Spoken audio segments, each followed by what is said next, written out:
I cheated on my husband on the happiest day of his life. Not just cheated, I was having sex with his Japanese teacher in a hotel 3 blocks from the testing center while my husband was taking the JLPT N1, the hardest Japanese language proficiency exam in existence, the one he'd been preparing for 2 years to pass. He texted me at 2:47 p.m. I finished, felt really good about it, 90% sure I passed. Can't wait to get home and celebrate with you. I read it while lying naked in bed with Hiroshi Tanaka, 47 years old, his sensei, the man he called the best teacher I've ever had. I didn't respond to the text. My phone was sitting on the nightstand. Hiroshi was kissing my neck. I closed my eyes and allowed myself 5 more minutes before I'd have to become a wife again. My name is Sarah. I'm 32. My husband Marcus is 29. We've been married for 6 years, and I just destroyed everything. But let me start from the beginning, because this story didn't start today. It started 3 years ago, the same day Marcus first met Hiroshi. Marcus came home from work with something I hadn't seen in months: excitement. We lived in Portland, Oregon, a 1-bedroom apartment in the Pearl District. Nothing fancy, $1,850 a month. We both worked full-time. I was a marketing coordinator at a tech startup making $62,000 a year. Marcus was a junior software engineer at a mid-sized company making $78,000. Good money, not great, enough. But Marcus had been restless for a year. Not unhappy with me exactly, just searching for something, a hobby, a passion, something that made him feel like he was building towards something beyond code reviews and sprint planning. That Tuesday in June, he walked in at 6:30 p.m. holding a brochure. I found it, he said. Found what? What I want to do. He handed me the brochure. Portland Japanese Language Academy, downtown near Powell's Books. Japanese? I said. Yeah. He sat down next to me on the couch. I've always wanted to learn, ever since I was a kid watching anime with my brother. And there's this new position opening up at work, senior engineer position in the Tokyo office. They're looking for someone bilingual. If I could learn Japanese in the next 2 years, I could apply. Tokyo? I know it sounds crazy, but imagine it. Living in Japan for a few years, experiencing a completely different culture. You could do remote work from there. We could save money, travel around Asia on weekends, come back in our mid-30s with savings and this incredible experience. I looked at him, 26 years old at the time, eyes bright with possibility. You really want this, I said. I do. Then you should do it. He kissed me. Thank you. Classes start next Monday. Beginner's level, twice a week, 7 to 9 p.m. I didn't know then that I'd just agreed to destroy our marriage. Marcus started classes that next Monday. He came home at 9:30 p.m., glowing. How was it? I asked. Amazing. The teacher is incredible. This guy, Hiroshi Tanaka, he's lived in Portland for 20 years, but he's originally from Kyoto. Taught at universities in Japan before he moved here. He makes everything so clear. I actually understood particles today. Particles, Sarah. Do you know how complicated Japanese particles are? I didn't, but I smiled and listened as Marcus explained Hi versus GA for 15 minutes. This became our routine. Monday and Wednesday nights, Marcus went to class. He'd come home energized, talking about stroke order and kanji radicals and grammatical structures. I was happy for him, genuinely. He'd found something that lit him up. 3 months in, October 2021, Marcus mentioned something new. Tanaka Sensei invited a few of us to join a study group. Sunday afternoons, 2 to 4 p.m. at his house, just advanced practice. Conversation, reading newspaper articles, watching Japanese films. On Sundays, I said, yeah, is that okay? I know it's our day together. I should have said no. I should have said, let's keep Sundays for us. I said, if it helps you learn faster, go for it. Marcus hugged me. You're the best. I'll make it up to you. Once I pass N5, then N4, we'll take a trip. Practice my Japanese in Tokyo for real. The study group started the next Sunday. This is when it began. though I didn't realize it yet. Marcus came home from study group one Sunday afternoon with a gift. Tanaka Sensei gave me this, he said, handing me a small wrapped box. Inside was a beautiful ceramic teacup, handmade, delicate blue glaze. He said you might appreciate it, since I talk about you so much in class. You talk about me? Of course. When we practice conversation, we talk about our lives. I always mention you, how supportive you've been, how you're the reason I can do this. I held the teacup. It was stunning, expensive probably. That's really thoughtful of him. He's a thoughtful guy, really cares about his students. He told me today that if I keep progressing like this, I could feasibly pass N1 in 2 years. 2 years, Sarah. That's the timeline for the Tokyo position. I looked at my husband. His whole face was different when he talked about Japanese now.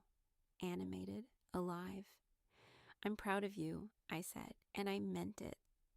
The study group was growing. Marcus mentioned there were now 6 students who came regularly. They'd started doing potlucks. Everyone brought food, practiced Japanese while cooking together. Tanaka Sensei is an amazing cook, Marcus said one Sunday. He made this miso soup from scratch, taught us all the vocabulary for ingredients while we helped prep. Sounds fun, I said. You should come sometime. He keeps saying he wants to meet you, the wife who's making all this possible. Something about that phrasing bothered me. The wife who's making all this possible. Like I was a supporting character in Marcus's story, but I pushed the feeling away. Maybe, I said, when things slow down at work. They didn't slow down at work. And I didn't go to study group. Marcus passed the JLPT N1 exam, beginner level. He was ecstatic. Tanaka Sensei said I scored in the top 15% of test takers nationwide. He thinks I should skip N4 and go straight to preparing for N3. Is that normal? No, but he thinks I can handle it. He's going to give me extra materials. We're adding a 3rd class day, Fridays, just me and 2 other advanced students, 3 days a week now, Monday, Wednesday, Friday, plus Sunday study group. I saw my husband 4 days a week. His teacher saw him 4 days a week. I didn't think anything of it then. This is when I first met Hiroshi Tanaka, February 2022. Portland Japanese Language Academy was hosting a cultural celebration. Marcus begged me to come. Please, everyone's bringing their partners. Tanaka Sensei really wants to meet you. He keeps saying, I want to thank the woman who's supporting Marcus-san so generously. I went. The event was in the school's main classroom. Maybe 30 people, students, teachers, families. There was Japanese food, calligraphy demonstrations, a woman in a kimono explaining tea ceremony. Marcus led me straight to a man standing by the food table. Tanaka Sensei, this is my wife, Sarah. Hiroshi Tanaka turned around. I don't know what I'd been expecting. Maybe someone older, more traditional, stern. He was none of those things. 44 years old at the time. Tall for Japanese, maybe 5 feet 10 inches, slim build, silver starting to thread through his black hair, glasses with thin metal frames, wearing a simple black sweater and dark jeans. He had the kindest eyes I'd ever seen. Sarah-san, he said, bowing slightly. It's such an honor to finally meet you. Marcus talks about you constantly. His English was perfect, barely an accent, warm, gentle voice. He talks about you constantly too, I said. I think I know more about high-end period literature than I ever thought I would. He laughed. I apologize. I get passionate about classical Japanese. Your husband is one of my best students. His dedication is remarkable. He loves your class. The feeling is mutual. He has a gift for languages, natural ear for pitch accent. It's rare. We talked for maybe 10 minutes about Portland, about teaching, about Marcus's progress. He was charming, intelligent, easy to talk to. I liked him. That was the problem. Marcus started staying later after Friday classes.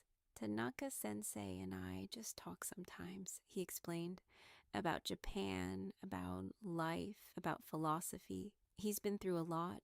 Divorced 10 years ago. His ex-wife moved back to Japan with their daughter. He hasn't seen her since she was 12. She's 22 now. That's awful, I said. Yeah. He tries to video call, but she's distant. He talks about it sometimes after class. I think he's lonely. I felt a pang of sympathy. A man who'd lost his family, who filled the void by teaching, by connecting with students. You're a good friend to him, I said. Marcus smiled. He's been a good mentor to me, more than just Japanese. He's taught me about discipline, about patience, about how mastery of anything requires humility. I noticed Marcus was changing. Small things. The way he moved more deliberately, spoke more carefully. Even his posture was different, straighter, more composed. He was becoming more like his teacher. I should have seen it then. The way Marcus looked up to Hiroshi, the way he absorbed everything the man said, the way I was about to do the same thing. Marcus came home one Wednesday with an invitation. Tanaka Sensei is having a Hanami party, cherry blossom viewing. He found a park in Beaverton with good sakura trees. This Sunday, he's inviting all his students and their families. Picnic, Japanese food, sake if you want. He really wants you to come. I'd been avoiding study group for months now, making excuses, but Marcus's face was so hopeful. Okay, I said, I'll come. That Sunday, we drove to the park. Early April. The cherry trees were in full bloom. Maybe 20 people were there, blankets spread under the trees. Hiroshi had brought enough food for everyone. Onigiri, yakitori, tamagoyaki, mochi. I sat on a blanket with Marcus and 2 other couples. Hiroshi moved between groups, talking to everyone, making sure people had food and drinks. He sat down next to us around 3 p.m. Sarah-san, I'm so glad you came. Marcus said you've been working very hard lately. Marketing never sleeps, I said. I understand. Teaching is similar, but we must remember to pause sometimes, to appreciate beauty. He gestured to the cherry blossoms overhead. This is why Hanami exists, to remind us that beautiful things are temporary. We must witness them while we can. Something about the way he said it struck me. That's beautiful, I said. The Japanese have a word for it. Mono no aware. The pathos of things, the gentle sadness of impermanence. He explained the concept for 10 minutes. Marcus had heard it before. He was nodding along, adding his own observations, but I was hearing it for the first time. And Hiroshi wasn't talking to Marcus. He was talking to me. Our eyes met once during the conversation, just for a second. That was the first moment I felt it. Not attraction, not yet, but recognition. Like he'd seen something in me I didn't know was visible. Marcus passed JLPT N1, intermediate level. He'd been studying for 15 months and had already passed 2 levels. His progress was exceptional. Tanaka Sensei says if I maintain this pace, I can take N1 in December 2023, 18 months from now. That lines up perfectly with the Tokyo position opening up. That's amazing, I said. He wants to do intensive preparation, one-on-one tutoring twice a week, on top of regular classes. He's offering a discount since I'm a dedicated student. How much? Normally $100 an hour for private lessons. He'll do $60, $120 a week, $480 a month. We could afford it, barely. If you think it's worth it, I said, it is. He's the only reason I've come this far. The tutoring started in June, Tuesday and Thursday evenings, 7 to 9 p.m. at Hiroshi's house in Northwest Portland. Marcus would come home those nights later than usual, 9:30, sometimes 10 p.m. We lose track of time, he'd say. We'll be discussing grammar for an hour, then suddenly we're talking about Mishima's novels or the philosophy of Zen Buddhism. He's brilliant, Sarah, like actually brilliant.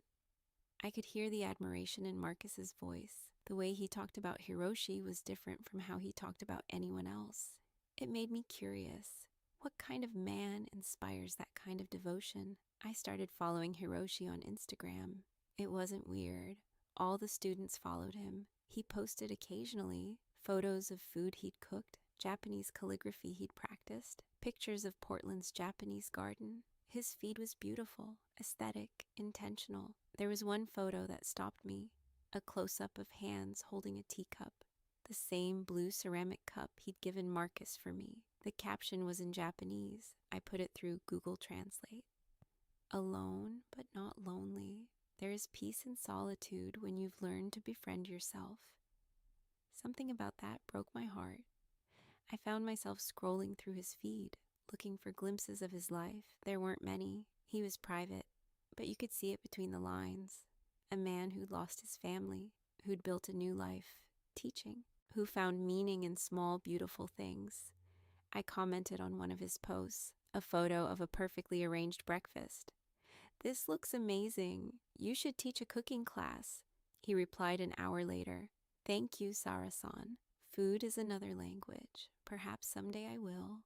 That was it, a normal interaction. But I kept thinking about it. Marcus's birthday, 27 years old. I planned a small dinner party, just us and a few friends. Marcus asked if he could invite Tanaka Sensei. "He doesn't really have friends here," Marcus said.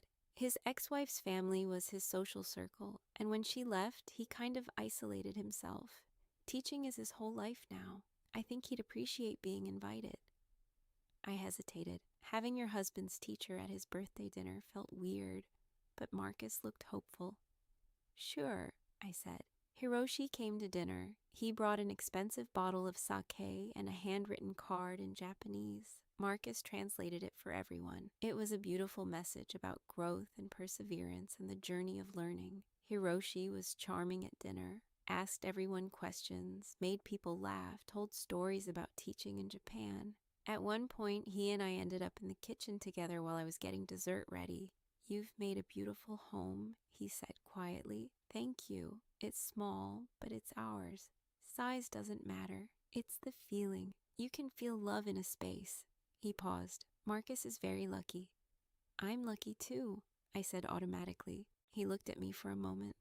Something in his expression I couldn't read. "Yes," he said finally, "I think you both are." That night, after everyone left and Marcus had gone to bed, I sat on the couch and thought about that moment. The way Hiroshi had looked at me, like he'd seen something I didn't want anyone to see. I started going to the study group. Not every Sunday, maybe twice a month. I told Marcus I wanted to learn basic Japanese, support his journey better. That was true, partially. But I also wanted to see Hiroshi in his element, teaching, interacting with students. The study group met at his house, a small craftsman in Northwest Portland. Tatami mats in the living room, Japanese art on the walls, everything minimal and intentional. It felt like stepping into another world.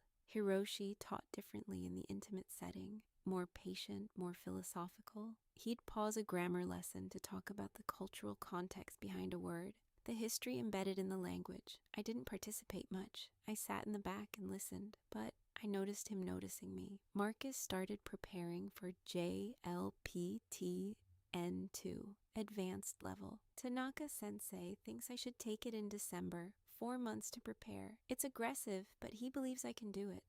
That's only 8 months after N3, I said. I know, but the Tokyo position opens up in January 2024. If I pass N2 this December, I'll have all of 2023 to prepare for N1. Then I can take it December 2023 and be ready to apply for the position when it opens. Everything was about the timeline now. Everything was about Tokyo. I should have been excited. This was our dream, the plan. But something felt off. I couldn't put my finger on it. I started staying after study group, just for a few minutes, to help Hiroshi clean up, put away the teacups, fold the blankets. Marcus always left right at 4 p.m., had to hit the gym, run errands, prep for the week, but I'd linger. Hiroshi never asked me to stay, but he never asked me to leave either. We'd talk while cleaning, small talk at first, about Portland, about teaching, about Marcus's progress, then deeper things. One Sunday in late November, after everyone else had left, I was washing teacups in his kitchen. "You're very thoughtful," he said quietly, "staying to help. It's the least I can do. You feed us every week. I enjoy it, cooking for others. It's how I show care." I dried a cup carefully. Marcus says you don't see your daughter anymore. His hands paused in the dishwater. No, she's in Tokyo, 22 now. She's angry with me for letting her mother take her, for not fighting harder. You must miss her. Every day. But she's made her choice. I respect it, even when it hurts.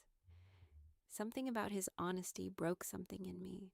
I'm sorry, I said. He looked at me then, really looked at me. Thank you, Sarah-san. That means more than you know. We finished the dishes in silence, but something had shifted. Marcus passed JLPT N2. He was on track. Everything was going according to plan. We celebrated at an izakaya in southeast Portland. Marcus, me, and Hiroshi. Marcus was glowing, talking about N1 preparation, about Tokyo, about how this was really happening. Hiroshi was quieter than usual, watching Marcus with this mix of pride and something else. Sadness, maybe. At the end of the night, as we were leaving, Hiroshi pulled me aside. Can I speak with you privately? Just for a moment? Marcus had gone to get the car. Hiroshi and I stood outside the restaurant. I wanted to say thank you, he said, for supporting Marcus so fully. His success is your success too. You've sacrificed a lot. I haven't sacrificed anything, I said automatically. You have. I've watched you this year. You come to study group, you smile, you encourage him. But I see it, the loneliness. My breath caught. I'm not lonely. Perhaps that's the wrong word, but there's something. A sadness. Mono no aware.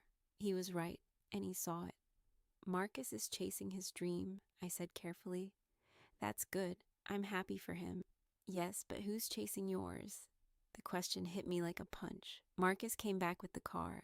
Hiroshi bowed politely and left. I got in the car with my husband, and I realized I didn't have an answer to Hiroshi's question. The Tuesday and Thursday private tutoring sessions continued, but something was different. Marcus started mentioning that he and Hiroshi talked about more than Japanese now. He gives me life advice, Marcus said one night, about career, about marriage, about finding meaning. He's like a mentor, not just a teacher. What does he say about marriage? That it requires constant cultivation, like a garden. You can't just plant seeds and walk away. You have to tend it daily. I felt a flash of something. Anger, maybe. Easy to give advice when you're divorced, but I didn't say that out loud. I started messaging Hiroshi on Instagram. Nothing inappropriate, just a conversation. I'd send him a photo of something beautiful I saw, a sunset, a flower in our neighborhood. He'd respond with a haiku, or a quote, or just a simple meishi, beautiful. We didn't talk about Marcus. We didn't talk about anything important, but we were talking. And I looked forward to his messages more than I should have. Marcus started talking about the logistics of moving to Tokyo. I'd go first, he said. Get settled, find an apartment. You'd join me after a few months once we figured out your remote work situation. We'd be apart for months, yeah, but it would be temporary. And think about it, living in Tokyo, imagine. I tried to imagine it. Marcus fluent in Japanese, living his dream. Me in a foreign country where I didn't speak the language, following his dream. I felt something I hadn't felt in our whole marriage, resentment. I stayed after study group again. But this time, there was no one else to clean up after. It was just me and Hiroshi. You didn't have to stay, he said. I wanted to. We cleaned in silence for a while. Then he said, Sarah-san, can I ask you something personal? Yes. Are you happy? The question I'd been avoiding for months. I don't know, I said honestly. That's answer enough. We stood in his kitchen, teacups clean, nothing left to do. I should have left. Would you like tea? He asked. I should have said no. Yes, I said. We sat on the tatami mat in his living room. He made matcha the traditional way, whisked it slowly, deliberately. There's a concept in Japanese, he said. Aware. It means the ability to feel deeply, to be moved by the beauty and sadness of existence. You mentioned it before. Mono no aware. Yes, but aware on its own is the capacity itself. Some people have it more than others. They feel everything more intensely. And you think I have that? He looked at me over his tea. I know you do. I've seen it for a year now. The way you observe, the way you listen, the way you hurt quietly. Tears came to my eyes before I could stop them. I don't know what I'm doing anymore, I whispered. You're surviving. And sometimes survival looks like betraying ourselves. I put down my teacup. This was the moment, the line. I could leave, go home to Marcus, pretend this conversation never happened. Or I could stay. I stayed. We talked until midnight about everything, about his marriage, about my marriage, about loneliness, about desire, about what it means to be seen. Nothing physical happened that night, but everything changed. I started coming to Hiroshi's house on Thursday nights. Marcus had his Tuesday tutoring. I'd come on Thursdays, not for lessons, just to talk. Hiroshi never invited me explicitly, but when I showed up the first Thursday, he opened the door without surprise. I made tea, was all he said. We sat in his living room, talked for hours about poetry, about art, about philosophy. He introduced me to Japanese concepts I'd never heard of. Wabi-sabi, kintsugi, shibui, ways of seeing beauty in imperfection, in brokenness, in restraint. I felt like I was waking up from a long sleep. This is what I've been missing. Not romance, not excitement. Connection, real, deep intellectual connection. Marcus talked to me about Japanese grammar and his career plan. Hiroshi talked to me about existence. We kissed for the first time, Thursday night. We'd been sitting close, talking about a Haruki Murakami novel. He paused mid-sentence, looked at me. I should ask you to leave, he said quietly, but you won't. No, he leaned in. I didn't pull away. The kiss was soft, careful, like he was asking permission with every second of it. When we pulled apart, I was shaking. We can't, I said. I know. I'm married. I know. To your student. I know. We sat in silence. Then I kissed him again. We started an affair. Not physical, not yet, but emotional, completely. I came to his house every Thursday. We'd sit close, touch hands, kiss, but it never went further than that. I won't be the reason you betray your marriage fully, Hiroshi said one night. If this is going to happen, you have to choose it. I am choosing it. No, you're escaping. There's a difference. He was right. I wasn't choosing him. I was running from Marcus, from the Tokyo dream that was his dream, not mine, from the loneliness of being married to someone who loved me but didn't see me. Hiroshi saw me, and I was addicted to being seen. Marcus announced he was going to take JLPT N1 in December. It's the final step. Tanaka Sensei thinks I'm ready. If I pass, I can apply for Tokyo in January. That's soon, I said. I know, but we've been building toward this for 2.5 years. This is it. He was so excited, and I was sleeping with his teacher. Emotionally, if not physically, the guilt was eating me alive, but I couldn't stop. Every Thursday, I went to Hiroshi's house. Every Thursday, we got closer to crossing the line. Marcus started intensive N1 prep, 3 tutoring sessions a week now, plus study group, plus self-study. He was barely home. When he was home, he was exhausted, or studying, or talking about kanji. We stopped having sex, stopped having real conversations. I told myself this was temporary. Once the test was over, we'd reconnect, but I didn't believe it. Hiroshi told me he loved me. Thursday night, late October, rain pouring outside. We were sitting on his couch, close, my head on his shoulder. Sarah-san. Yes? I'm in love with you. I started crying. I know this is unfair, he continued. I know the position I'm putting you in, but I have to say it. You've become the most important person in my life. Hiroshi, you don't have to say it back. I don't expect anything. I just needed you to know. I looked up at him. I love you too, I whispered. We kissed, and this time we didn't stop. We had sex for the first time. Second week of November, Thursday night. It wasn't planned. We'd been trying to maintain boundaries, but the boundaries had been crumbling for months. Afterward, lying in his bed, I felt 2 things simultaneously. Complete rightness, like this was where I was supposed to be, and absolute horror, because I just destroyed my marriage. What are we doing? I whispered. Hiroshi held me. Something we'll both regret, but also something we both needed. That doesn't make it okay. No, it doesn't. We fell asleep in his bed. I went home at 2 a.m. Marcus was already asleep. He never knew I'd been gone. The JLPT N1 exam was December 3rd, Sunday, in Seattle. Marcus drove up Saturday, stayed in a hotel near the test center. "You sure you don't want to come?" he asked before he left. "I have that work thing," I lied, "but I'll be thinking of you. You're gonna do great." He kissed me. "Love you. This is it. Everything we've worked for." He left. I sat alone in our apartment. Everything we've worked for. But it was his dream, not mine. I'd been a supporting character in Marcus's story for 3 years, and I was so tired. Saturday night, December 2nd. I texted Hiroshi, "Can I see you?" He responded immediately, "Yes." I drove to his house, packed a small bag like I was staying overnight. When he opened the door, I didn't say anything, just walked into his arms. We spent the night together, made love, talked about what we were going to do, about whether I'd leave Marcus, about whether Hiroshi and I had a future. We didn't have answers, but we had that night. I woke up in Hiroshi's bed. He was already awake, making breakfast. "You should go home," he said gently, "before Marcus finishes." "I know. Are you going to tell him?" I didn't know. I got dressed, packed my bag. My phone buzzed. A text from Marcus. "About to start. Wish me luck."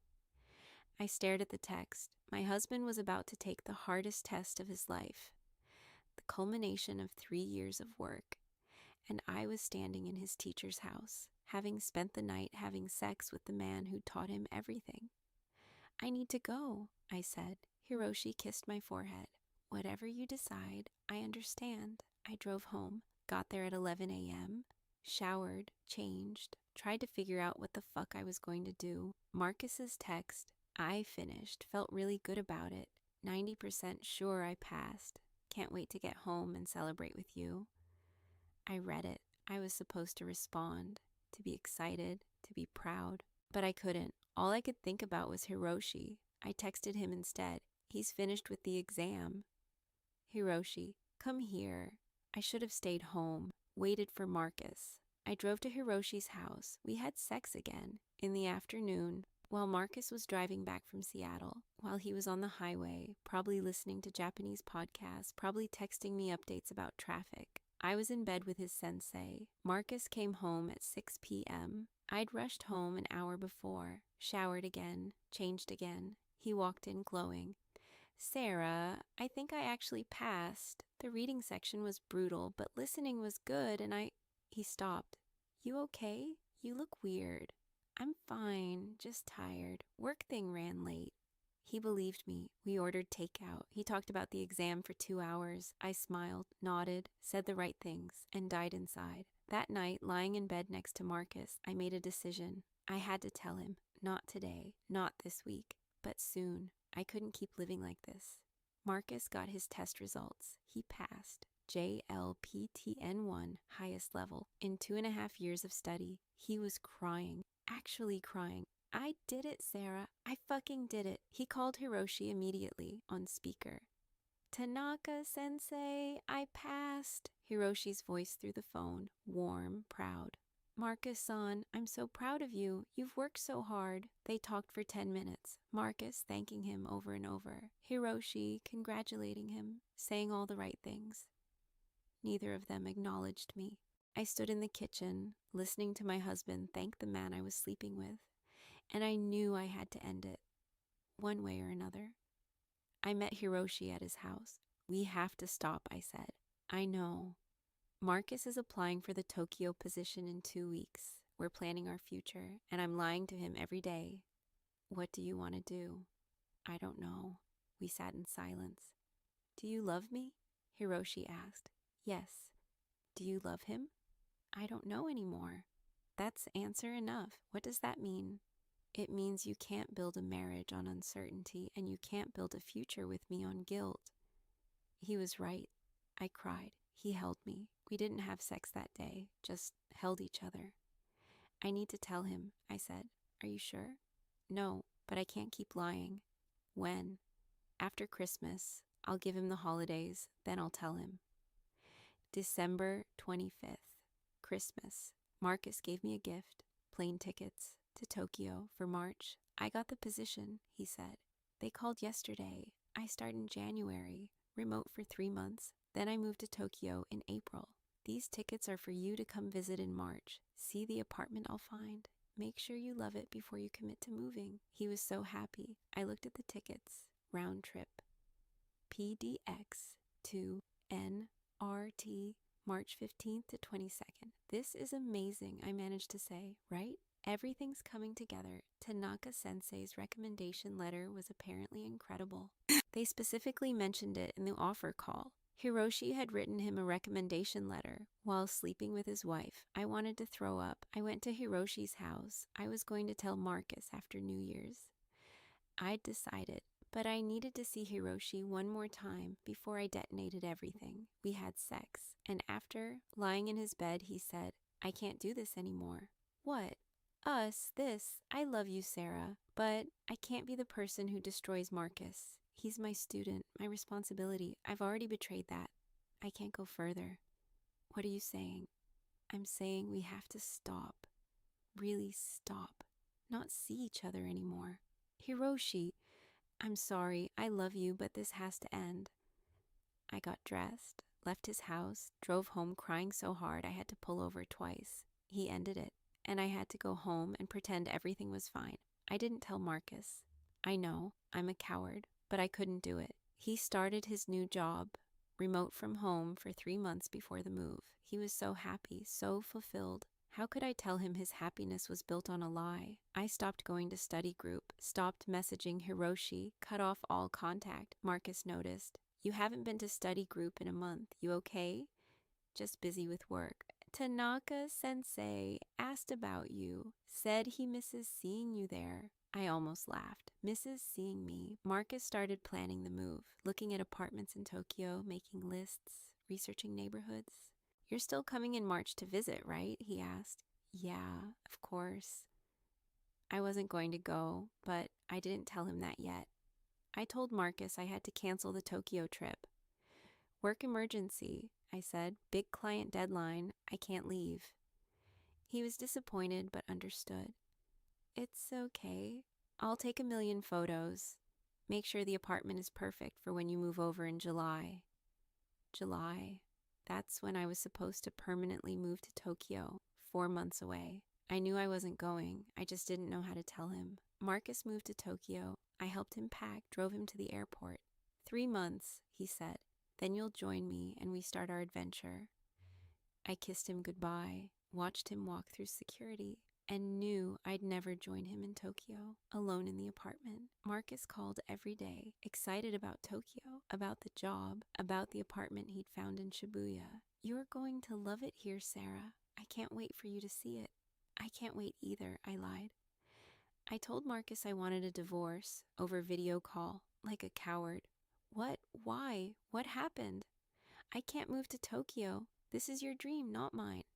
Then I'll come back. We'll figure it out. No, Marcus. You love it there. You should stay. I don't understand. We were fine. What changed? I couldn't tell him about Hiroshi. Couldn't do that to him. I changed, I said. I'm sorry.